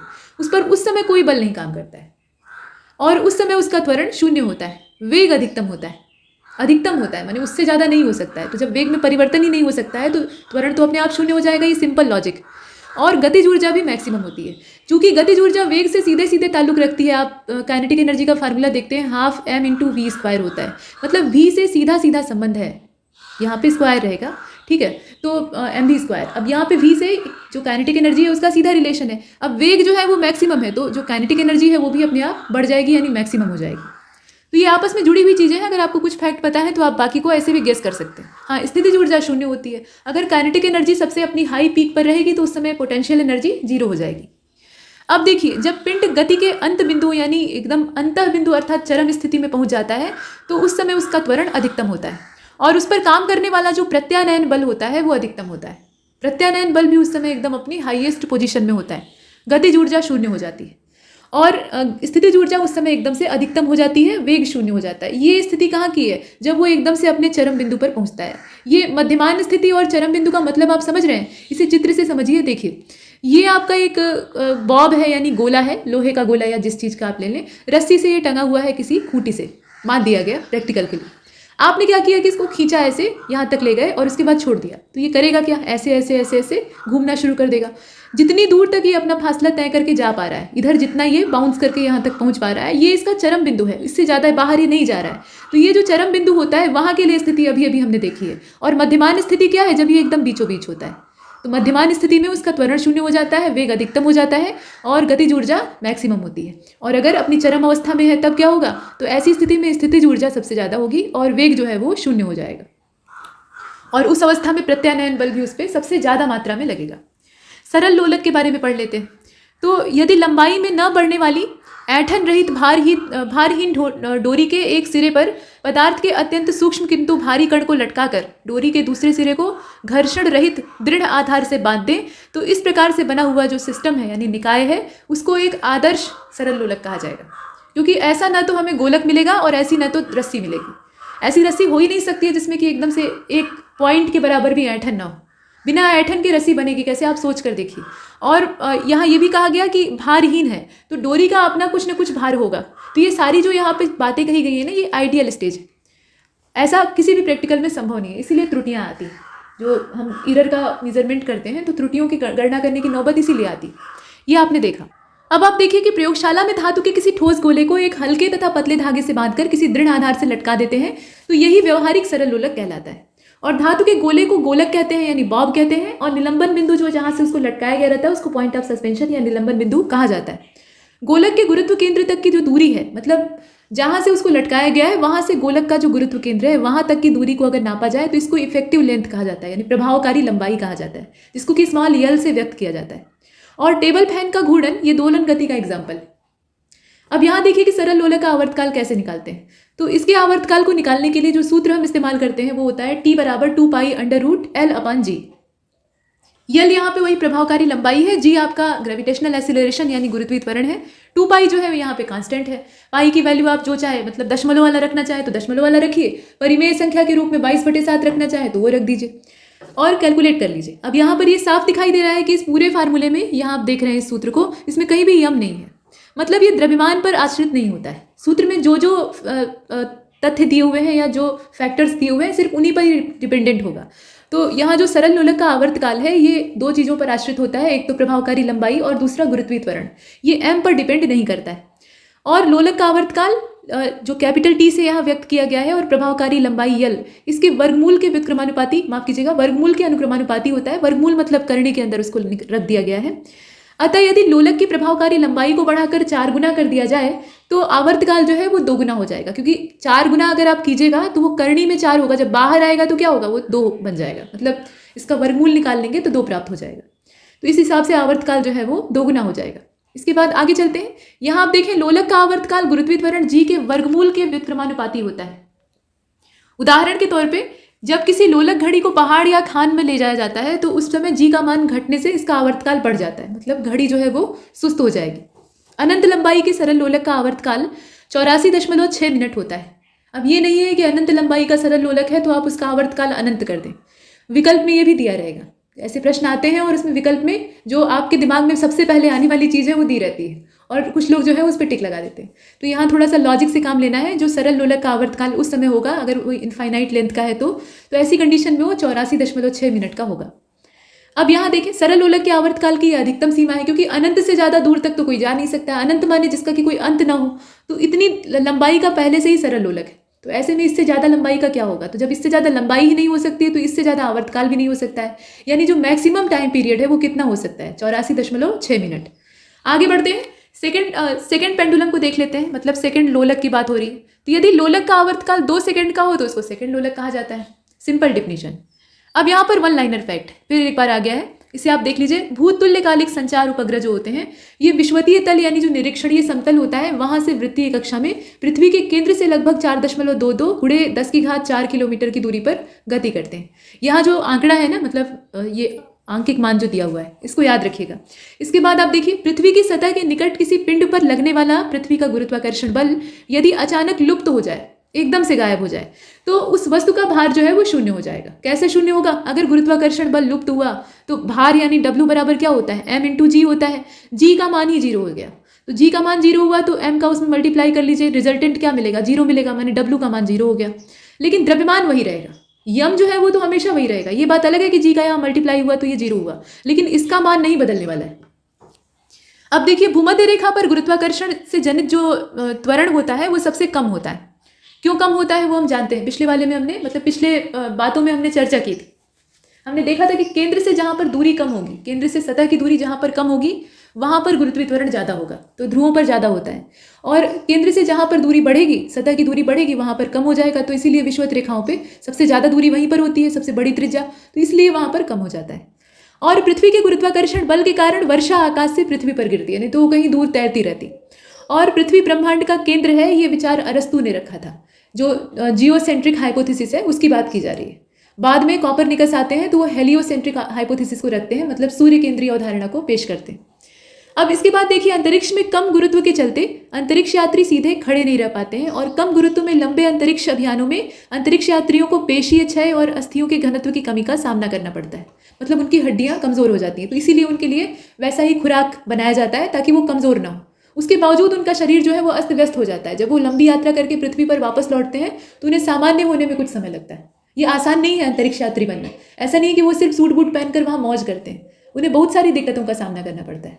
और इसीलिए उनकी ट्रेनिंग जो मूल अंतरिक्ष अभियान होता है उससे काफ़ी समय पहले से चल रही होती है। अब इसके बाद आप देखें कि आदर्श परिस्थितियों में वायु के प्रतिरोध को नगण्य मानते हुए किसी वस्तु को ऊपर से गिराने पर उसके भार में कोई बदलाव नहीं होता है, क्योंकि उसका द्रव्यमान उस पर लगने वाले गुरुत्वाकर्षण, माफ कीजिएगा, उसका द्रव्यमान और उस पर लगने वाला जो गुरुत्वीय त्वरण होता है ये दोनों बदलते नहीं है।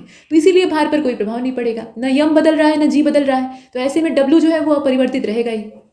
इसे आपने देख लिया है। अब यहाँ देखें विरामावस्था यानी शून्य की जो स्थिति है, इससे गुरुत्व बल के साथ स्वतंत्रता पूर्वक गिरते हुए पिंड के लिए जो समीकरण है वो क्या होगा, S बराबर ½ GT²। इसमें जो पहला वाला पक्ष था ना, मतलब गति के समीकरणों को हमने देखा था, तो जो दूसरा वाला समीकरण है वही है ये। यस बराबर क्या था, ut + ½ AT², ये t है असल में, प्लस ½ AT या GT, आप जैसे मतलब गुरुत्व के अधीन गति हो रही है तो वहाँ पर जी लेंगे, तो यहाँ g ही लिया गया है, GT²। चलिए ये था। अब इसमें ये वाला कंपोनेंट ही शून्य हो गया, क्योंकि वो शून्य से गिरना ही प्रारंभ कर रहा है, तो प्रारंभिक वेग यहाँ पर क्या है, 0 है, तो ये वाली जो स्थिति है ये 0 हो गई। अब बचा क्या, ½ GT² ही बचा है, तो वही यहाँ पर दिया हुआ है। और ये परवलय का समीकरण है। ऐसी जो स्थिति है उसमें जो गति है वो कैसी होती है, परवलय के आकार की होती है। पृथ्वी के चारों ओर परिक्रमा करते हुए कृत्रिम उपग्रह इस पर दो तरह के बल काम करते हैं। जो कृत्रिम उपग्रह होते हैं दो तरह के बलों का सामना करते हैं। एक तो केंद्रीय बल होता है, दूसरा प्रक्षोभ बल होता है। और केंद्रीय बल ये गोलाकार पृथ्वी का गुरुत्वाकर्षण बल है, मतलब लगभग गोलाकार पृथ्वी का गुरुत्वाकर्षण बल है, जिसके कारण उपग्रह अपनी गति के लिए आवश्यक अपकेंद्रीय त्वरण प्राप्त करके पृथ्वी की वृत्तीय और दीर्घवृत्तीय कक्षा में परिक्रमा करता है, न कि पृथ्वी पर आकर गिर जाता है। अगर सीधा अभिकेंद्र बल काम करता, जो कि पृथ्वी का गुरुत्वाकर्षण बल है, तो ऐसे में क्या होता, पिंड औंधे मुंह जाकर पृथ्वी पर उलट जाता। लेकिन ऐसा नहीं हुआ। यहाँ पर वो एक बैलेंस कंडीशन में है और पृथ्वी के चारों ओर सिर्फ उसकी ग्रेविटी में फंसकर परिक्रमा कर रहा है। तो यहाँ पर अपकेंद्र बल यानी जो स्यूडो फोर्स था वो काम कर रहा है। अब देखिए इसके बाद प्रक्षोभ बल जो है, इसके अंतर्गत वायुमंडलीय कर्षण आता है। पृथ्वी की गोलाई में जो त्रुटि है उसको हम रखते हैं। और चांद और सौर गुरुत्वाकर्षण जो है, मतलब चांद्र और सौर गुरुत्वाकर्षण कहना चाहिए, तो उनका खिंचाव है। इसके अलावा सौर विकिरण भी काम करता है, दाब भी यहाँ पर फैक्टर होता है काम करने वाला। तो इनसे उत्पन्न बल जो है वो प्रक्षोभ बल में गिने जाते हैं। इन बलों का योग बहुत कम होता है, लेकिन इसके कारण उपग्रह का पथ जो है उसमें परिवर्तन आ जाता है, कुछ न कुछ डेविएशन यानी विचलन पैदा हो जाता है। अधिक ऊंचाई वाली कक्षा यानी भूस्थिर कक्षा जो होती है, यानी 36,000 किलोमीटर या उससे ज़्यादा ऊंचाई, तो इसमें स्थापित उपग्रह ये वायुमंडलीय कर्षण से प्रभावित नहीं होता है। ऊंचाई ज़्यादा होने की वजह से इन सामान्य फैक्टर से ये प्रभावित नहीं होता है। लेकिन जो नीचे की कक्षा वाले उपग्रह हैं उनकी कक्षीय त्रिज्या वायुमंडलीय कर्षण के प्रभाव से धीरे धीरे कम होने लगती है। और ऐसे उपग्रह जो हैं जब वो नीचे की मतलब निचले स्तर पर होते हैं तो उनका जो कक्षीय त्रिज्या है वो धीरे धीरे करके कम होने लगता है। और ऐसे में जो त्रिज्यात्मक ह्रास है उससे एक समय ऐसा आता है कि पृथ्वी के सघन वायुमंडल में प्रवेश कर जाते हैं और वहाँ वायुमंडल यानी गैसों का घर्षण इतना तीव्र होता है कि उससे वो जलकर भस्म हो जाते हैं। पृथ्वी का यहाँ देखें कि कृत्रिम उपग्रह जो है, मतलब कृत्रिम उपग्रह पृथ्वी से डॉपलर ट्रैकिंग के द्वारा सुस्पष्टता से ट्रैक किए जा सकते हैं और यह ट्रैकिंग ट्रांसमीटर और रिसीवर की सहायता से की जाती है। डॉपलर प्रभाव की सहायता से सुस्पष्टता से यह ट्रैकिंग संभव होती है। आगे बढ़ते हैं। 4 आधारभूत बलों में गुरुत्व बल जो है वो सबसे क्षीण माना जाता है, लेकिन इसकी परास सबसे ज़्यादा होती है। प्रबल नाभिकीय बल, ये सब जितने भी मूलभूत बल हैं यानी फंडामेंटल फोर्सेस हैं उसमें सबसे प्रबल होता है, लेकिन इसका दायरा बहुत छोटा होता है। ठीक, तो दायरे के मामले में गुरुत्व बल जो है वो सबसे सर्वोपरि। ब्रह्मगुप्त गुप्तोत्तरकालीन गणितज्ञ और खगोल शास्त्री थे। ठीक है, ये पहुंचे हुए गणितज्ञ थे। इन्होंने ब्रह्म सिद्धांत नाम की एक रचना की थी और सबसे पहले बताया कि पृथ्वी सभी वस्तुओं को अपनी ओर आकर्षित करती है। सारे विज्ञान और समस्त गणित की जितनी भी विधाएं हैं उनके जन्मदाता तो हम भारतीय ही हैं। हमारा ही जो प्राच्य ज्ञान है उसको विदेशी इस्तेमाल करके अपना नाम कमा लेते हैं और हमने उसे भुला दिया है या हमें भूलने के लिए विवश कर दिया गया है। हमें वो जानकारियाँ दी गई जो हमारे काम की नहीं थी।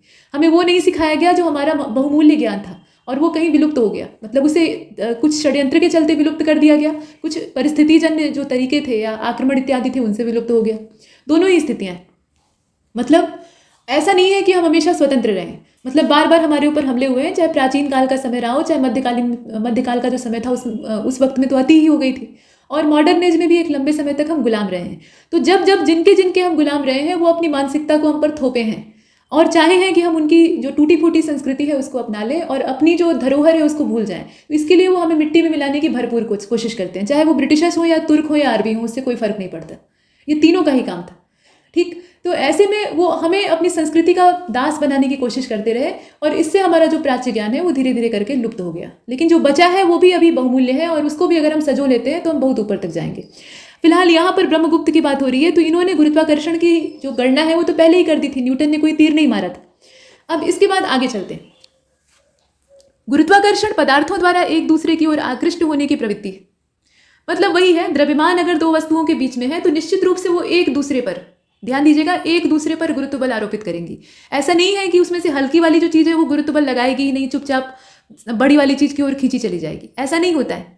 ऐसा अगर होता ना, आप ऐसे कल्पना करके देखिए कि मान लीजिए कि 2 पिंड हैं, दोनों के बीच की डिस्टेंस है r, इसका जो मास है वो m1 है, इसका m2 है, इसकी ग्रेविटी जो है वो इस वाले से ज़्यादा है, तो ये क्या करेगा, इसे अपनी ओर खींचेगा, मतलब इस पर अपना नियंत्रण स्थापित कर लेगा, ये कहने का मतलब है। लेकिन इसका ये मतलब नहीं है कि ये पिंड जाकर इससे चिपक जाएगा, क्योंकि इसके अंदर अपनी भी कुछ ग्रेविटी है, तो वो इसे बैलेंस कर लेगी, एक समान दूरी पर बनाए रखेगी और उसी समान दूरी पर ये इसके चारों ओर बंधा रहेगा।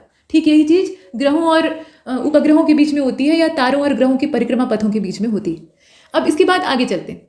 यहाँ देखिए कहा गया कि आइजैक न्यूटन के जो 3 सिद्धांत थे और गुरुत्वाकर्षण का सिद्धांत, उससे हमें गुरुत्वाकर्षण बल के बारे में जानकारियाँ प्राप्त होती हैं। और न्यूटन ने अपनी मौलिक खोजों के आधार पर बताया, मौलिक खोजों के आधार पर बताया कि केवल पृथ्वी की ही नहीं अपितु विश्व का प्रत्येक कण दूसरे कण को अपनी ओर आकर्षित करता है। ये कोई मौलिक खोज नहीं थी, ये हमने बहुत सालों पहले खोज लिया था, लेकिन उस चीज़ को यहाँ पर ये प्रमाण के साथ प्रस्तुत कर सके, ये बड़ी बात है। ठीक। और कणों के बीच कार्य करने वाला पारस्परिक आकर्षण गुरुत्वाकर्षण था और इससे उत्पन्न जो बल था इसको गुरुत्वाकर्षण बल कहा गया। तो ये सिंपल परिभाषाएं हैं। अब यहाँ और भी चीज़ों को आप देखिए। तो किसी पिंड की किसी अन्य पिंड के गुरुत्वीय प्रभाव के कारण जो गति होती है, मतलब उसके अंतर्गत जो गति होती है, उसका अध्ययन करते समय दो राशियों को हम संरक्षित रखते हैं। असल में वो संरक्षित होती हैं। एक तो कोणीय संवेग, जो एंगुलर मोमेंटम है वो हमेशा उस स्थिति में कंजर्वेशन की स्टेट में रहेगा, और दूसरा टोटल जो मैकेनिकल एनर्जी है वो भी कंजर्व रहती है। रैखिक संवेग का संरक्षण नहीं होता है, उसमें परिवर्तन आते हैं, ध्यान दीजिएगा। अब यहाँ देखिए कि अंतरिक्ष उपग्रहों में अंतरिक्ष यात्री भारहीनता का अनुभव करते हैं। इसका कारण ये नहीं है कि अंतरिक्ष की उस अवस्थिति में गुरुत्वाकर्षण बल कम होता है। इसका कारण ये होता है कि अंतरिक्ष यात्री तथा उपग्रह दोनों ही पृथ्वी की ओर स्वतंत्रतापूर्वक गिर रहे होते हैं। ठीक है, ये इसमें मूल फैक्टर होता है। अब आगे बढ़ते हैं। न्यूटन की बुक थी प्रिंसिपिया, उसको देख लेते हैं। तो न्यूटन की प्रिंसिपिया सन 1619 का जो समय था, उस समय केपलर का अपना जो तृतीय नियम था जब वो दे चुके थे, उस समय आती है। ठीक है, और ये न्यूटन की जो प्रिंसिपिया है इसके अंतर्गत गुरुत्वाकर्षण के सार्वत्रिक नियम की घोषणा होती है। और 1687 में यहाँ आप देखिए इसमें कुछ बातें जो हैं वो अलग अलग ढंग से कही गई हैं, इसे ध्यान से पढ़ने की आवश्यकता है। तो इसमें ये कहा गया कि इसमें अंतर्निहित गुरुत्वाकर्षण के सार्वत्रिक नियम की घोषणा 1687 में इसके लगभग 70 वर्ष बाद होती है, जब न्यूटन ने अपनी श्रेष्ठ कृति फिलोसफिया नेचुरलिस प्रिंसिपिया मैथमेटिका, जिसे कि आमतौर पर प्रिंसिपिया कहा जाता है, उसे प्रकाशित किया। केपलर ने जो सिद्धांत दिया था वो पहले का था। ये सोचने वाली भी बात है कि केपलर और गैलीलियो का जमाना तो पहले का था। गैलीलियो की जिस साल डेथ होती है उसी साल न्यूटन पैदा होते हैं, तो न्यूटन इनके बाद वाले थे। ठीक है, तो केपलर के द्वारा ग्रहों का जो नियम था वो पहले ही दे दिया गया था, और गैलीलियो ने उस पर पर्याप्त मात्रा में रिसर्च भी किया था और बहुत सारे यंत्रों का भी आविष्कार किया था, जैसे कि दूरदर्शी इत्यादि। तो इससे उन्होंने जो रिसर्चेस की थी वो उस समय की दुनिया वाले जाने, कुछ पेपर्स भी उपलब्ध थे। बाद में जब न्यूटन की पैदाइश होती है और इनकी रुचि इस दिशा में रहती है, तो वो गैलीलियो और केपलर की खोजों को आधार बनाते हैं और उसी के आधार पर अपना गुरुत्वाकर्षण वाला जो सिद्धांत है उसको देते हैं, और साथ में अपनी एक पुस्तक लिखते हैं जिसका नाम था प्रिंसिपिया मैथमेटिका, जिसका कि पूरा नाम आप यहाँ पर देख रहे हैं, जिसमें कि फिलॉसफी शब्द भी जुड़ा हुआ है, यानी ये दार्शनिक अंदाज में कही गई किताब है। अब देखिए यहाँ कहा गया कि भारतीय मूल के नोबेल पुरस्कार विजेता खगोल भौतिकीविद डॉक्टर एस चंद्रशेखर सुब्रमण्यम चंद्रशेखर, ये चंद्रशेखर वेंकट रमन के नेफ्यू थे। चंद्रशेखर वेंकट रमन, जिन्हें कि भौतिक विज्ञान के क्षेत्र में भारत का ये पहला नोबेल पुरस्कार था जो कि इन्हें प्राप्त हुआ था, और ये भौतिक विज्ञानी थे। रमन प्रभाव जो होता है स्कैटरिंग ऑफ लाइट पर आधारित, उसी के लिए इन्हें ये पुरस्कार दिया गया था। ठीक है, तो ये उनके नेफ्यू थे और ये भारतीय मूल के थे, बाद में अमेरिका में बस जाते हैं। तो इन्हें 10 वर्ष की मेहनत, मतलब इन्होंने क्या किया, 10 साल तक कठोर परिश्रम किया और जो प्रिंसिपिया नाम का न्यूटन का प्रसिद्ध ग्रंथ था उस पर एक कमेंट्री लिखी, टीका लिखी, और उनकी किताब का नाम था आम आदमी के लिए प्रिंसिपिया। क्योंकि न्यूटन की प्रिंसिपिया जो रचना है वो असल में दार्शनिक अंदाज में लिखी गई, मतलब उसमें फिलॉसफी टाइप का जो पॉइंट ऑफ व्यू है वो दिखाई देता है, तो इसीलिए उसको समझना आसान नहीं है। वो सामान्य सवालों की किताब नहीं है कि ऐसे न्यूमेरिकल्स दिए हुए उनका डेरिवेशन दिया तो उसको तो लोग समझ लेंगे, लेकिन उसमें जिस अंदाज में कहा गया है उसको समझना आसान नहीं है, तो उसको उन्होंने क्या किया, डिकोड किया, सरल भाषा में लिखा, और इसीलिए उसका नाम लिखा कि आम आदमी के लिए प्रिंसिपिया, मतलब आम आदमी इसको समझ सके। न्यूटन की विधियों के सौंदर्य, स्पष्टता और अद्भुत संक्षिप्तता को बहुत अच्छी तरीके से उभार कर इन्होंने पेश किया। मतलब न्यूटन की उस थ्योरी को एक्सप्लेन भी किया तो किसने, एक भारतीय या भारतवंशी ने। ठीक, अब इसके बाद आगे चलते हैं। यहाँ देखिए प्रत्यास्थता है, इलास्टिसिटी, और इसके बारे में हम चर्चा करेंगे अगले लेक्चर में। प्रत्यास्थता ये किसी भी ठोस के अंदर एक पर्याप्त मात्रा में पाया जाने वाला गुण होता है, हालांकि पूर्ण प्रत्यास्थ कोई ठोस होता नहीं है। तो इस सब चीज़ों पर हम चर्चा करेंगे और प्रत्यास्थता के साथ साथ हम प्रतिबल और विकृति को भी देखेंगे। लेकिन इस लेक्चर में इतना है, तब तक के लिए नमस्कार।